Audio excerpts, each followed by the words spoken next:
अब वो जला लें ज़्यादा अच्छा है। मैं कहा वो वाली जला ले, क्योंकि आपको डिस्टर्ब तो नहीं कर रही किसी को ये लाइट, अगर नहीं कर रही है ना, हाँ ये बंद कर दे, वो वाली जला लें, वो किसी जगह पे नहीं आती है लाइट ना। देखें वाला इधर ही है ना पॉइंट इसका, हाँ इस लाइट से तो कोई स्क्रीन पे इफेक्ट नहीं आ रहा, ठीक है।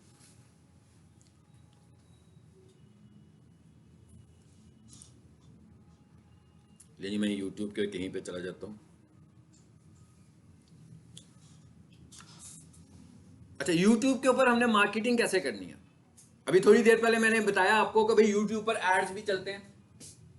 तो क्या हम यूट्यूब के ऊपर मार्केटिंग करने को एड्स को बोल रहे हैं कि हमने यूट्यूब पर मार्केटिंग करनी है, यानी एड्स चलानी है हमने? यूट्यूब पर दो तरह से मार्केटिंग होगी, एक तो पेड मार्केटिंग होगी और एक ऑर्गेनिक मार्केटिंग होगी। पेड मार्केटिंग का क्या मतलब है कि भाई आप किसी भी तरह की यूट्यूब पर इंगेजमेंट कर रहे हैं इस वक्त, और अचानक उसके ऊपर कोई ऐड आ जाता है, और समटाइम उस ऐड पे लिखा होता है भाई 5 सेकंड में आप इसको स्किप कर लो, और सम टाइम वो नॉन स्किपेबल भी होता है, तो उसको आपको पूरे का पूरा ही देखना पड़ता है। तो जो स्किपेबल ऐड होता है उसके लिए हम वेट कर रहे होते हैं अभी 5 सेकंड गुजरे, तो जैसे ही 5 सेकंड गुजरते हैं तो हम उसको स्किप कर देते हैं। अगर मैं आप लोगों से वैसे डिस्कस करूं कि भाई आज तक ऐसा कभी हुआ हो कि जो लोग यूट्यूब यूज कर रहे हो और उसके ऊपर कोई ऐड आया हो, तो उन्होंने वो जो एक्टिविटी कर रहे हो उसे छोड़ दिया हो और उस ऐड के साथ इंगेजमेंट उनकी बढ़ गई हो, या उधर से कुछ परचेज कर लिया हो? बिल्कुल ऐसा नहीं होता। एड्स की शक्ल में कह रहा हूं, अगर एड्स आ रहे हैं, मतलब मैं कोई टॉक शो देख रहा हूं, उसके ऊपर ऐड आएगा तो मैं वेट करूंगा कि भाई जल्दी जल्दी 5 सेकंड्स पूरे हो तो मैं इसको स्किप कर दूं।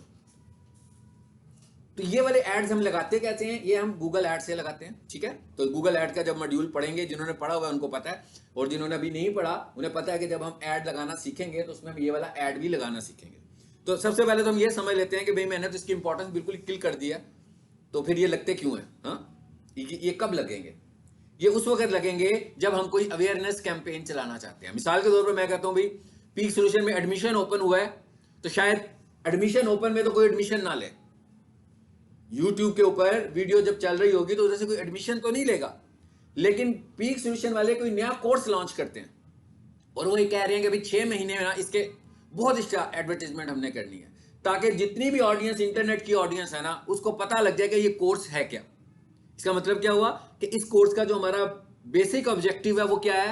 लोगों को पता लगाना। आप अक्सर ऐड ऐसे देखते होंगे, मेरा ख्याल है कि अक्सर ऐड आपके सामने आते हैं, उनमें से कुछ ऐड ऐसे होंगे जो मे भी आपको याद हो। क्यों याद हो? क्योंकि वो बार बार आपके सामने आ रहे हैं। आप रोजाना जब भी यूट्यूब पर जाकर कुछ करते हो तो फौरन वो ऐड नजर आ जाता है। अब उस ऐड का लोगो आपके जहन में रह सकता है, उस ऐड की कोई तस्वीर या उस ऐड का कोई 5 सेकंड का पहला मैसेज भी आपको याद रह सकता है। तो इसका मतलब क्या हुआ कि ये वाली जो एडवर्टीजमेंट है, ये कैसी एडवर्टीजमेंट है? ये अवेयरनेस कैंपेन्स की कैटेगरी में आती है कि भाई हमने जब कोई प्रोडक्ट लॉन्च करनी होती है तो हम अवेयरनेस कैंपेन के लिए ये वाली ऐड चलाते हैं। अगर हम कोई अपनी कंपनी लॉन्च कर रहे हैं किसी चीज की, और अगर हम ये चाह रहे हैं कि भाई जरा लोगों को बता तो दें, लेकिन अवेयरनेस कैंपेन छोटी नहीं होनी चाहिए। हाँ, मतलब अगर मैं अवेयरनेस कैंपेन चला रहा हूं और मैंने ऐड चलाया और मेरा एंड रिजल्ट ये था कि मैं कोई 50,000 लोगों को दिखा लूं, तो ये अवेयरनेस कैंपेन तो नहीं होगी ना। 50,000 के साथ तो बहुत कम हमारी अवेयरनेस। ये हमें अच्छी खासी 200,000, 400,000, 500,000 तक हम कुछ दिखाएंगे, क्योंकि ये अवेयरनेस कैंपेन अट्रैक्ट उसी को करेगी जो हमें कंसर्न बंदा बीच में से मिलना है। तो 50,000 या 5 लाख लोगों को जब ये अपनी एड्स दिखाएंगे तो हो सकता है उनमें से कोई 7-8 हजार ऐसे लोग हों जो इंटरेक्ट करने वाले लोग हों, तो उन तक हमारा मैसेज चला जाएगा। तो इसका मतलब क्या हुआ कि अवेयरनेस कैंपेन ऐसे ही है जैसे कोई नया बिजनेस लॉन्च होता है तो न्यूज़पेपर में ऐड देते हैं, टीवी पे ऐड देते हैं, सड़कों पे बैनर लगा देते हैं, तो नया बिजनेस आ रहा है अभी, ठीक है, अभी सिर्फ वो बिजनेस लॉन्च हो रहा है, उसकी लॉन्चिंग की उसको बताने के लिए कि लोगों को पता लग जाए। जैसे फॉर एग्जांपल मैं ये कहूं कि यहां पर कोई नया कॉलेज खुल रहा है अगले 6 माह में, तो वो अगले 6 माह में खुल रहा है। भाई बिल्डिंग पे भी काम होने लगा हुआ है, उन्होंने क्या किया हुआ, फ्लेक्सेस लगाए हुई है, कॉलेज का नाम भी लिख दिया, कोर्सेज भी लिख दिए, नीचे लिख दिया कमिंग सून, बैनर्स भी लग रहे हैं, फिर उतर जाते हैं, फिर लग जाते हैं, फिर उतर जाते हैं, फिर लग जाते हैं। अब क्या होगा? आप स्टूडेंट लोग हो ना, आप लोग आते हो इस कॉलेज में, आपसे इंटरेस्ट की चीज है, आपको पता लग जाएगा भाई यहाँ पर एक 6 महीने के बाद एक कॉलेज आ रहा है, और जब 5वां महीना गुजरेगा तो आपका माइंड होगा कि भाई ये कॉलेज है, इसको भी देख कर आते हैं, ये कैसा है। तो ये हो गई ना उनकी अवेयरनेस कैंपेन पूरी हो गई। ये मैंने अभी आपको ट्रेडिशनल मार्केटिंग के पॉइंट ऑफ व्यू से दिखाया। तो इसी तरीके से जो इंटरेस्ट के लोग इंटरनेट पे बैठे होंगे, तो जब वो हम गूगल एड्स चला रहे होंगे तो हमारी चीज की अवेयरनेस उन तक चली जाएगी। ये तो गूगल एड्स है, ठीक है। इस वक्त जो हम पढ़ रहे हैं ये गूगल एड नहीं है। अब हम जो सीखने जा रहे हैं, अब हम क्या सीखने जा रहे हैं, हम ये कह रहे हैं कि नहीं भाई हमारा एड नहीं चलना चाहिए, हमें डायरेक्ट ऑडियंस चाहिए। यानी कि हम कहते हैं हमें डायरेक्ट ऑडियंस चाहिए, हम मांग रहे हैं। डायरेक्ट ऑडियंस का क्या मतलब है? डायरेक्ट ऑडियंस का मतलब यह है कि कोई बंदा यूट्यूब पर आता है, जैसे अभी मैं आया हूं, आप भी कई दफा यूट्यूब पर जाते हो और अपनी मर्जी का कंटेंट फाइंड करते हो। हम कहते हैं जो लोग कंटेंट फाइंड कर रहे होंगे उन्हें हम नजर आने चाहिए। मिसाल के तौर पे कोई बंदा कहे भाई कि इस वक्त डिजिटल मार्केटिंग कोर्सेज कहां पर अच्छे हो रहे हैं, तो वो गूगल करेगा, यूट्यूब पे आकर देखेगा, हो सकता है उनकी कुछ वीडियोस हो। अब बहुत सारे लोगों की वीडियोस हो सकती हैं, जरूरी तो नहीं एक ही बंदे की वीडियो हो सकता है कि 20 वीडियोस हो। अब एक बंदे की वीडियो ने टॉप पे आना है ना, सबकी वीडियो ने टॉप पे नहीं आ जाना। किसकी वीडियो टॉप पर आएगी? जिसकी वीडियो की हमने अच्छी ऑप्टिमाइजेशन की होगी। ये है ऑर्गेनिक वीडियो मार्केटिंग। अब आप इतनी सी मेरी बात अंडरस्टैंड करने के बाद आपको क्या लग रहा होगा कि इंटरेक्शन किसमें ज्यादा होने के चांसेस हैं? ऑर्गेनिक में, क्योंकि ऑर्गेनिक में हमें वो बंदे मिल रहे हैं जो सीरियस हैं, जो हमारे सीरियस बायर्स हैं। अगर इस तरह करके हम उन 500 लोगों तक भी पहुंच जाते हैं जो कि सीरियस बायर्स हैं, तो उसमें से अगर हमें 5 क्लाइंट्स भी मिल जाते हैं तो उसका मतलब यह है कि हमने सब कुछ कर लिया। लेकिन वो जो ऐड दिखा रहे थे वो तो हम सबको दिखा रहे थे, उसके ऊपर क्या हो रहा था, हमारी एक अवेयरनेस कैंपेन चल रही थी, हर किसी को चल रही थी। मैंने आज तक कभी उस पर क्लिक नहीं किया, मतलब वीडियो जब आती है, मुझे नहीं पता आप लोगों ने कभी उस पर क्लिक किया हो, या क्लिक करने के बाद आपने फोन भी किया हो कि आप यूट्यूब पर वीडियो देख रहे हो तो। लेकिन आपने ऐसे बहुत सारे लोगों से आप इंटरेक्ट करते हो जिनको आप खुद सर्च करते हो यूट्यूब पर जाकर, क्योंकि आप करते ही इसलिए हो, आप करते ही इसलिए हो ना कि भैया आपको ये चीज चाहिए। रियल स्टेट, हर तरह का बिजनेस जो है ना वो यूट्यूब पे, ये रियल स्टेट स्पेशली बहुत ज्यादा यूट्यूब के ऊपर आप ग्रो कर सकते हो। कोई भी ऐसी चीज जो फिजिकल प्रोडक्ट है, ठीक है, और लोग किसी शोरूम में, किसी शॉप में जाकर उसे खरीदने से पहले उसे देखते हैं, तो अगर हम उसको पहले ही यूट्यूब पर अपने कस्टमर को दिखा दें तो उसके लिए शॉप सिलेक्शन में आसानी होगी कि भाई एक चीज को बेचने के लिए 10 लोग हैं। अब वो यूट्यूब पे उसने आके सर्च किया, हमारी वीडियो नजर आई, उसने वो सीधा उसको ले गया हमारे शोरूम में और गाड़ी दिखा दी। वो सीधा ले गया उसको प्लॉट के ऊपर जहां पर प्रॉपर्टी सेल हो रही है, वो वाला प्लॉट ही दिखा दिया।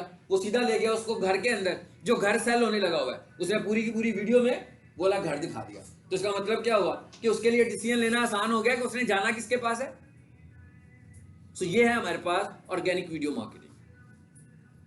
इसका मतलब क्या हुआ, इसके लिए हमने क्या करना है, अपने YouTube चैनल पर वीडियोस भी लगानी है और वीडियोस लगाने के बाद उनको ऑप्टिमाइज भी करना है। लेकिन अब अगला पॉइंट क्या है? अगला पॉइंट ये है कि भाई ऑप्टिमाइज करना तो है, लेकिन असल में क्या हो रहा है, लोग सर्च कर रहे हैं हमें, लोगों की सर्च के अगेंस्ट हमें नजर आना है ना। अगर लोग हमें सर्च करें तो हम उनको नजर आए, हम ये चाह रहे हैं। इसका मतलब ये हुआ कि बिल्कुल उसी तरह जैसे एसईओ में हम बात कर रहे थे कि भाई लोग अपनी प्रोडक्ट्स और सर्विसेज को ढूंढ रहे हैं, इसका मतलब है यूट्यूब पर भी लोग ढूंढ रहे हैं। हमें उन लोगों को टारगेट करना है जो लोग ढूंढ रहे हैं, जो ढूंढने वाले लोग हैं उन्हें हमने भी ढूंढना है। हमने उन्हें कैसे ढूंढना है?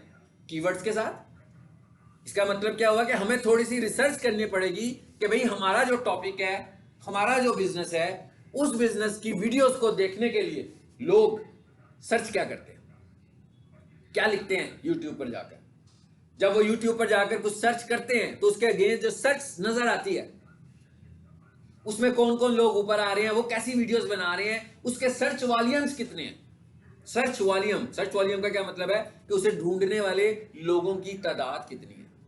मिसाल के तौर पर अगर एक चीज मैं ढूंढ रहा हूं, उसको ढूंढने वालों का सर्च वॉल्यूम यूट्यूब मुझे बताता है 60 है, फिर मैं देखता हूं किसी का बताता है मुझे 70 है, फिर मैं देखता हूं किसी का मुझे बताता है 12 है, फिर मैं देखता हूं किसी का मुझे बताता है 20 है, तो मुझे लगेगा ना भाई वो 60-70 वाला टॉपिक ज्यादा रिजल्ट देगा, ज्यादा रिजल्ट ओरिएंटेड है। तो इसका मतलब क्या हुआ कि पहले हमें क्या करनी है, रिसर्च।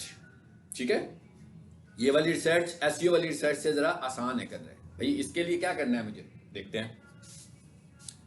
सबसे पहले तो मैं इधर आ गया हूं, यहां पर ऊपर आकर देखिएगा, यहां पर ना मैंने एक एक्सटेंशन इंस्टॉल की हुई है। सबसे पहला काम आपने आज जाकर यही करना है, हाँ, कि अपना यूट्यूब खोलना है, यूट्यूब नहीं गूगल खोलना है, और गूगल पे जाकर सबसे पहले ये वाली आपको एक्सटेंशन इंस्टॉल कर लेनी है। इस एक्सटेंशन का नाम क्या है,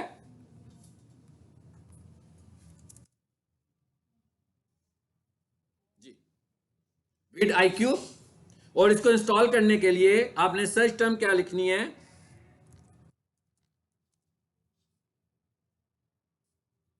डाउनलोड भी ना लिखें, लिखें विद IQ क्रोम एक्सटेंशन।